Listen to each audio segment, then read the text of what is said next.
الكاتب الصحفي الكبير الأستاذ أشرف الجبالي، أهلا بيك. اهلا بك يا ريس، كل سنه وانت طيب، وسعيد جدا ان انا شفتك النهارده طبعا، وسعيد جدا ان انا بلتقي معاك طبعا.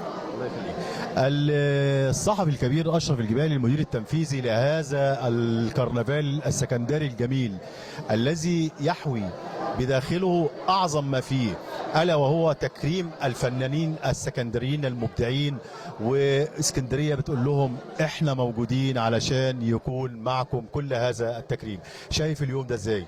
بداية أنا شايف إنه ده يوم ملحمة، وشايف إنه ده يوم العطاء ويوم الوفاء لفنان اسكندرية، لكل من أعطى لهذه المدينة الكوزموبوليتانية الأورو متوسطية. محافظة الإسكندرية هي العاصمة الثانية، عاصمة الثقافة، عاصمة الفن، بها مكتبة الإسكندرية. هذه المدينة زاخرة بأبنائها، ولادة الإسكندرية، صاحبة أفضال على كل النجوم، صف أول وثاني على مستوى عموم الجمهورية، وبالتالي اسكندرية تستحق مننا كتير جدا جدا.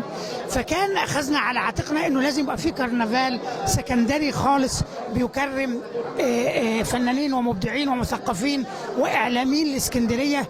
ودي كانت حاجه يعني جميله جدا، لانه في الاخرين بياخدوا اسم اسكندريه، لكن للاسف الشديد التكريمات بتبقى خارج اسكندريه.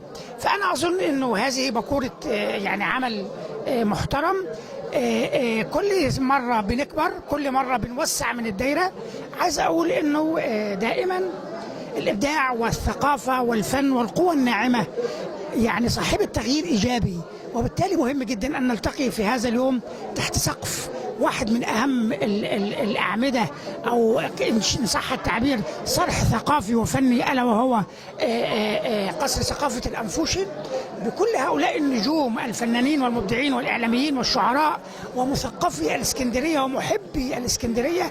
شيء جميل جدا أن يبقى فيه هذا الزخم موجود. مهم جدا أن احنا نسلط الضوء على هذه المدينة الخالدة، هذه المدينة يعني أشبه بأجمل سكندريات العالم. فأعتقد أنه هذا الأمر أمر محمود وجميل جدا، ومهم جدا أن احنا كلنا نعلي من شأن الإسكندرية، لأنها قولا واحدا تستحق كل تقدير. الإسكندرية